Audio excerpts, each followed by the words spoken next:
அனைவருக்கும் வணக்கம். எல்லையே இன்பத்தின் ஊற்று. அதாவது எல்லாவற்றிற்கும் ஒரு எல்லை இருக்க வேண்டும். அளவுக்கு மிஞ்சினால் அமுதமும் நஞ்சாகும். இது நம்ம அனைவரும் கேட்ட ஒரு பழமொழிதான். இயற்கையின் படைப்பில் அனைத்தும் ஒரு குறிப்பிட்ட அளவில் இருக்கும் வரைதான் அழகு.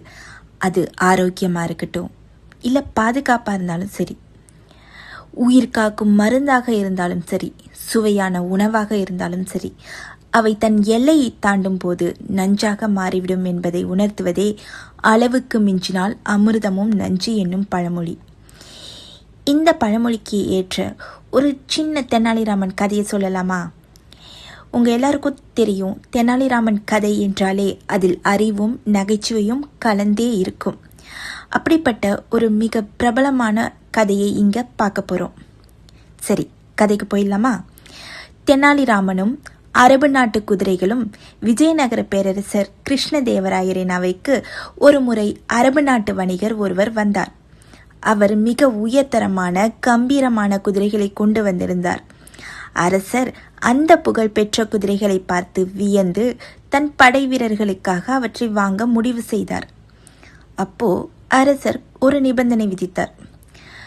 அரசர் தன் படை வீரர்களிடம் குதிரைகளை ஒப்படைத்து, யார் இந்த குதிரைகளை சிறப்பாக வளர்க்கிறார்களோ அவர்களுக்கு பொற்காசுகள் பரிசாக வழங்கப்படும். ஆனால் ஒரு நிபந்தனை, 1 மாதத்திற்கு பிறகு குதிரைகள் ஆரோக்கியமாகவும் பலமாகவும் இருக்க வேண்டும் என்றார். அனைவருக்கும் குதிரைகள் வழங்கப்பட்டன. தெனாலிராமனுக்கும் ஒரு குதிரை கொடுக்கப்பட்டது. மற்றவர்களோட முறையை பார்க்கலாம். மற்ற வீரர்கள் குதிரைகளை நன்றாக குளிப்பாட்டி அவற்றுக்கு தேவையான கொள்ளு, புல்லு மற்றும் சத்தான உணவுகளை வாரி வழங்கியிருக்கிறார்கள். குதிரைகளும் நல்லா சாப்பிட்டு உண்டு கொழுத்து வளர்ந்தன. ஆனால் தெனாலிராமன் செய்ததோ வேறு. அவர் தன் வீட்டின் பின்புறம் ஒரு சிறிய கொட்டகை அமைத்து குதிரையை உள்ளே கட்டி வைத்தார். ஒரு சிறிய ஜன்னல் வழியாக ஒரு நாளைக்கு ஒரு முறை மிக குறைந்த அளவு புல்லை மட்டுமே உள்ளே தள்ளுவார்.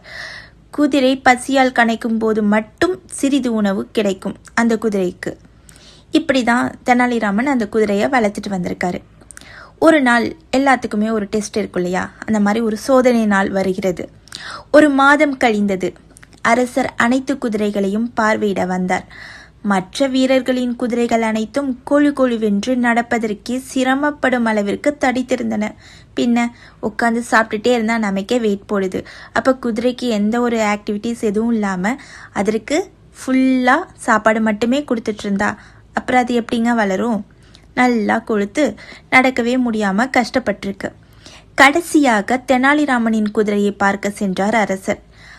ராமன், உன் குதிரையை வெளியே கொண்டு வா என்றார். ராமன் பயப்படுவது போல நடித்து, மன்னா, என் குதிரை மிகவும் ஆக்ரோஷமாக இருக்கிறது. என்னால் அதை கட்டுப்படுத்த முடியவில்லை. வேண்டுமானால் நம் குதிரைப்படை தலைவரை உள்ளே சென்று அழைத்து வர சொல்லுங்கள் என்றான். படைத்தலைவர் கர்வத்துடன் உள்ளே சென்றார். பசியில் இருந்த அந்த அரபு நாட்டு குதிரை யாரோ உணவு கொண்டு வருகிறார்கள் என்று நினைத்து அவர் கையை பலமாக கவ்விக்கொண்டது. பயந்து போன படைத்தலைவர் அலறி அடித்து கொண்டு வெளியே ஓடி வந்தார். இதுக்கான விளக்கத்தை தெனாலிராமனை கொடுத்தார். அரசர் கோபத்துடன், ராமன், என்ன செய்தாய் என் குதிரைக்கு என்று கேட்டார். தெனாலிராமன் அடக்கமாக சொன்னார், மன்னா, போர்க்களத்தில் ஓட வேண்டிய குதிரைகளுக்கு அளவுக்கு அதிகமாக உணவு கொடுத்து அவற்றை சோம்பேறியாக வளர்ப்பது தவறு. பசியும் வேகமும் இருந்தால்தான் அவை போர்க்களத்தில் சிறப்பாக செயல்படும். மற்ற குதிரைகள் அழகாக இருக்கலாம், ஆனால் போருக்கு என் குதிரையே தகுதியானது என்றான் தெனாலிராமன். அரசர் தெனாலிராமனின் சாதுரியத்தை புரிந்து கொண்டு அவனது புத்திசாலித்தனத்தை பாராட்டி பரிசுகளை வழங்கினார். ஸோ இதுலேருந்து என்ன தெரியுது? சாப்பாடு மட்டும் இல்லைங்க, எல்லாமே அளவுக்கு மிஞ்சினால் அது நஞ்சாதான் இருக்கும். அளவுக்கு மிஞ்சினால் அமிர்தமும் நஞ்சு. தேவைக்கு அதிகமான வசதிகள் ஒருவரை சோம்பேறியாக்கிவிடும். கடினமான சூழலே ஒருவரை திறமைசாலியாக மாற்றும். இந்த கதையிலேருந்து நீங்கள் என்ன விஷயம் தெரிஞ்சுக்கிறீங்க? நான் சொல்கிற விஷயம் இதுதாங்க. மனித வாழ்வில் பார்த்தீங்கன்னா ஆசை இருக்கும். அந்த ஆசையாக இருந்தாலும் அதுவும் ஒரு அளவுக்கு தான் இருக்கணும். ஆசை மட்டும் இல்லைங்க, உணவு, உறக்கம், அன்பு என எதுவுமே ஒரு வரம்புக்குள்ளே தான் இருக்கணும். தேவையற்ற அதிகப்படியான எதுவுமே எந்த ஒரு நன்மையுமே நமக்கு ஒரு தீமையை தான் விளைவிக்கும். இந்த பழமொழியும் நமக்கு சொல்லும் அடிப்படை பாடம் நிதானம். அதாவது வாழ்க்கை சமநிலையுடன் வாழ பழகி கொண்டால் எளிய விஷயங்களும் நமக்கு இன்பத்தை தரும். இல்லையேல் அரிய அமிர்தமும் நம் அழிவுக்கு காரணமாக இருக்கும். ஸோ நெக்ஸ்ட் ஒரு நல்ல கதையோட வந்து பார்க்கலாம். நன்றி, வணக்கம்.